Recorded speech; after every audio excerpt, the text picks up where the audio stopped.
एकनाथ शिंदे यांना पुन्हा मुख्यमंत्री करण्यासाठी पंढरपुरात शिवसैनिकांनी विठ्ठलाला साकडे घातले आहे। विठ्ठलाची महाआरती देखील करण्यात आली। महायुतीने एकनाथ शिंदे आणि लाडकी बहीण योजना समोर ठेवून निवडणूक लढवली, त्यामुळे एकनाथ शिंदे यांनाच मुख्यमंत्री करावे अशी मागणी एकनाथ शिंदे समर्थकांनी पंढरपुरात केली आहे। महाराष्ट्राच्या मुख्यमंत्रीपदी माननीय एकनाथजी शिंदे साहेब यांची पुन्हा एकदा निवड व्हावी यासाठी आम्ही आपले महाराष्ट्राचं आराध्य दैवत श्री विठ्ठल रुक्मिणी यांना आज दूध दही दुधाचा अभिषेक करून महाआरती केलेली आहे व विठ्ठलाला साकडं घातलेलं आहे।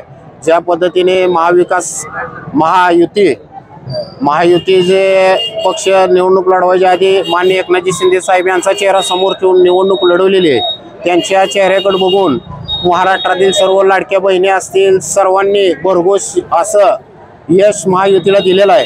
त्यामुळे पुन्हा एकदा महाराष्ट्राच्या मुख्यमंत्रीपदी एकनाथजी शिंदे साहेब यांची निवड व्हावी हीच आम्ही श्री विठ्ठल रुक्मिणी चरणी साकडं घातलेलं आहे।